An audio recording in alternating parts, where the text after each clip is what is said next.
Everyone, এই গরমে তোমরা সবাই কেমন আছো? আমার পুরনো বন্ধু আর নতুন বন্ধু সবাইকে জানাই নিপার ঘর সংসারের অনেক অনেক স্বাগত। অন্যান্য দিনের মতো আজকেও আমি একটি কিচেন টিপসের ভিডিও নিয়ে তোমাদের সামনে হাজির হয়ে গেছি।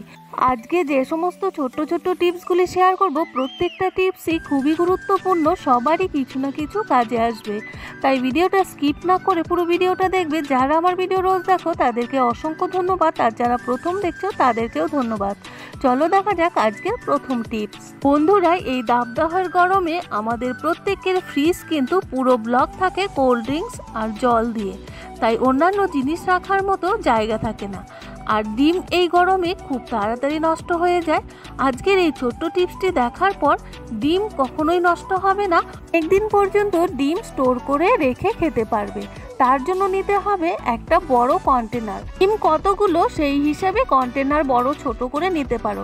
প্রথমে কিছুটা চাল, প্রত্যেকের ঘরেই চাল থাকে, কন্টেনারের মধ্যে প্রথমে চাল দিয়ে দিতে হবে। তারপর ডিমগুলো উপর থেকে কিছুটা সাজিয়ে দিতে হবে, আবার কিছুটা চাল দিয়ে তারপর আবার কয়েকটা ডিম এরকম ভাবে সাজিয়ে সাজিয়ে যদি রেখে দাও, তাহলে ডিম নষ্ট হওয়ার আর চান্স নেই। ফ্রিজেও রাখতে হবে না, অনেকদিন পর্যন্ত স্টোর করে রাখতে পারবে। যার থেকে ডিম নিয়ে আসার পর অবশ্যই পরিষ্কার জলে ধুয়ে শুকিয়ে তারপর চালের মধ্যে রাখবে, তাহলে চালটা আর নোংরা হবে না। আর একটা ডিমও কিন্তু নষ্ট হবে না। ভালো লাগলে অবশ্যই ট্রাই করবে। রান্নাতে মাঝে মধ্যে অল্প আদার প্রয়োজন হয়, আর এই অল্প আদা মিক্সচার গ্রাইন্ডারে কখনোই পেস্ট হয় না, আর শিলনোড়াতে করতে গেলে অনেক ঝামেলা। সেই জন্য আমাদের যখন অল্প আদার প্রয়োজন আমরা গ্রেটার দিয়ে গ্রেট করে থাকি। এই ছোট্ট আদাটা যখন গ্রেটার দিয়ে গ্রেট করতে যাই অনেক সময় হাত কেটে যায়, আঙ্গুলে ছালি উঠে যায়, দেখবে রক্তও অনেক সময় বেরোয়। তখন আমাদের হাত জ্বালা করে অন্যান্য কাজ করতে খুবই অসুবিধা হয়। সেই জন্য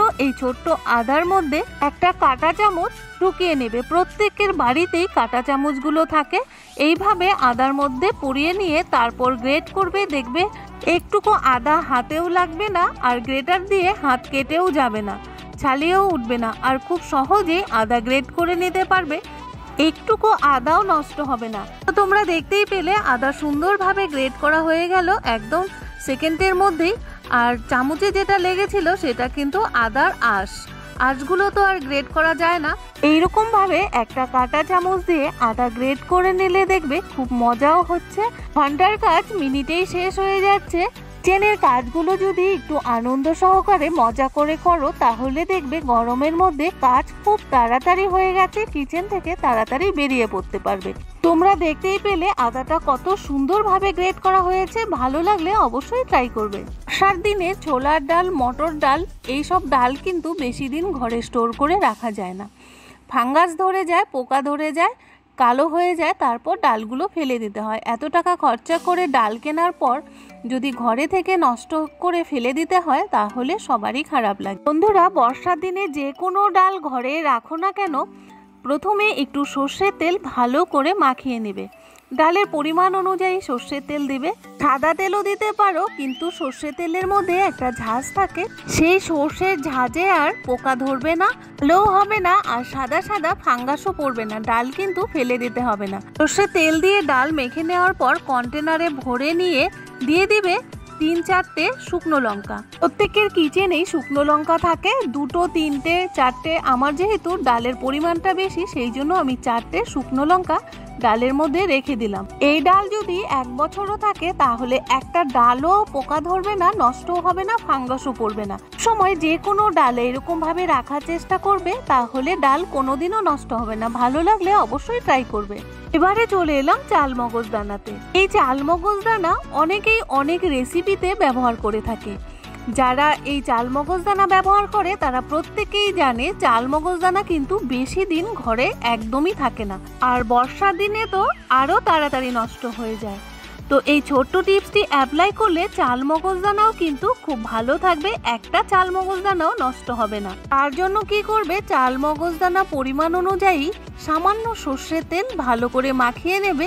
তারপর তোমাদের হাতে যদি একটু টাইম থাকে সামান্য গরম করে নেবে। রুটির তাওয়া বা চাটু গরম করে নেওয়ার পর এই চাল মগজ দানাগুলো রেখে দেবে, দেখবে নিজে থেকেই গরম হয়ে গেছে। এক্সট্রা করে আর কিচ্ছু করতে হবে না। তারপর ঠান্ডা করে নেওয়ার পর কন্টেনারে ভরে রাখবে, তাহলে দেখবে 1 বছরেরও বেশি চাল মগজ দানা একটাও নষ্ট হয়নি, সাদাও পড়েনি, ফাঙ্গাসও ধরেনি। অনেক দিন পর্যন্ত স্টোর করে রাখতে পারবে আর যখন খুশি যে কোনো রেসিপিতে ব্যবহার করতে পারবে। ভালো লাগলে অবশ্যই ট্রাই করবে আর রেজাল্টও খুব ভালো পাবে। একবার হলেও ট্রাই করে দেখতে পারো। কাপড় শুকোনোর ক্লিপগুলো প্রত্যেকের বাড়িতেই থাকে, তো নিয়ে নেবে কয়েকটা কাপড় শুকোনোর ক্লিপ আর সাথে নিয়ে নেবে ডাবল টেপ। তো ক্লিপগুলো কেন নিয়েছি, তো বন্ধুরা অনেকের বাড়িতেই আছে কিচেনের জায়গা খুব কম, আবার অনেকেই বাড়ির বাইরে ভাড়া বাড়িতে থাকে, এখানেও দেখবে কিচেনটা খুব ছোট, কাজ করতে খুবই অসুবিধা হচ্ছে আর আমাদের জিনিসপত্র রাখতে খুবই অসুবিধা হয়। আর প্রত্যেকের কিচেনেই জিনিসপত্র A to Z সম্পূর্ণই থাকে, তো আমাদের রাখতে খুব অসুবিধা হয়।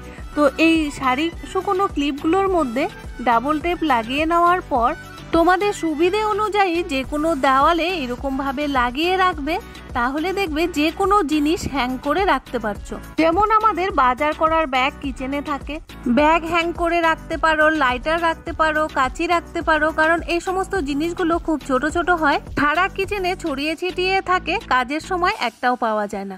তো এইভাবে যদি রেখে দাও সব সময় হাতের কাছে পেয়ে যাবে আর কিচেনটাও সাজানো গোছানো থাকবে, দেখতেও ভালো লাগবে, কাজও অনেকটা কমে যাবে। কিচেনে ঢুকেই যদি অগোছালো দেখো কাজ করতে একদমই ইচ্ছে করবে না, সেই জন্য সুন্দরভাবে এরকম পরিপাটি করে যদি গুছিয়ে রাখো, তাহলে দেখবে সব সময় কাজ করতে সুবিধা হচ্ছে আর সমস্ত কিছু হাতের কাছে পেয়ে যাচ্ছ আর দেখতেও খুব সুন্দর লাগবে।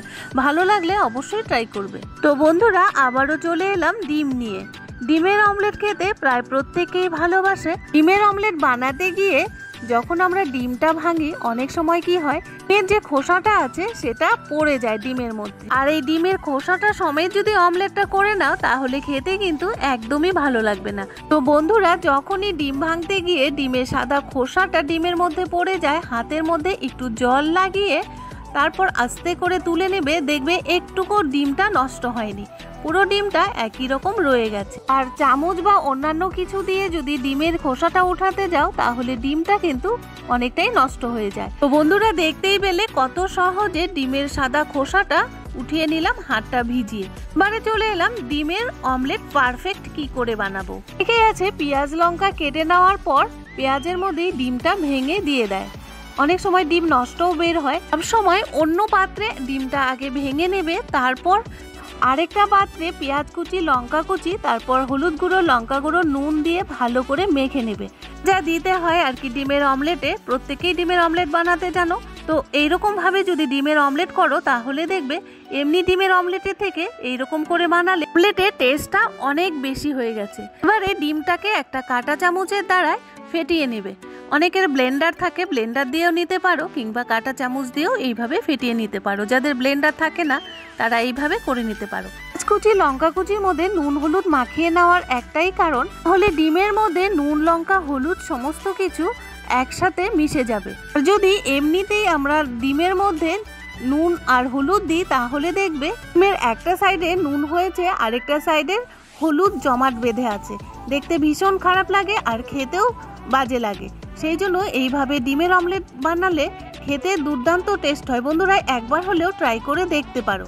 বন্ধুরা অনেক সময় দেখা যায় দুধ গ্যাসের ওপর বসিয়ে আমরা অন্য কোনো কাজে ব্যস্ত, আর এইদিকে দুধ পোড়া লেগে যায়। কেউ চ্যালেঞ্জ দিয়ে বলতে পারবে না যে কারো কোনোদিনও দুধ পোড়া লাগেনি, এটা হঠাৎ হয়েই থাকে সবারই ভুলবশত। তবে দুধ পোড়া লাগার পর অবশিষ্ট দুধটা কিন্তু পোড়ার গন্ধের জন্য খাওয়া যায় না, ফেলে দিতে হয়। তোমরা দুধের পাত্রটা দেখে বুঝতেই পারছো দুধটা কিভাবে পোড়া লেগেছে। তো আজকের এই ছোট্ট টিপসটি দেখার পর তোমাদেরও যদি কোনোদিন দুধ পোড়া লাগে, এই টিপসটি অ্যাপ্লাই করলে কখনো আর দুধ ফেলে দিতে হবে না, খেয়ে নিতে পারবে। বন্ধুরা দুধ পোড়া লাগলে কি টিপস অ্যাপ্লাই করবে সেটা জানার আগে আজকের টিপসগুলো তোমাদের কাছে কেমন লাগলো তোমরা অবশ্যই কিন্তু একটা লাইক করে কমেন্টস করবে। আমাদের দেওয়া একটা লাইক আমাদের জন্য অনেকটাই ইম্পর্টেন্ট, নিত্য নতুন ভিডিও বানাতে অনেকটাই মোটিভেট করে।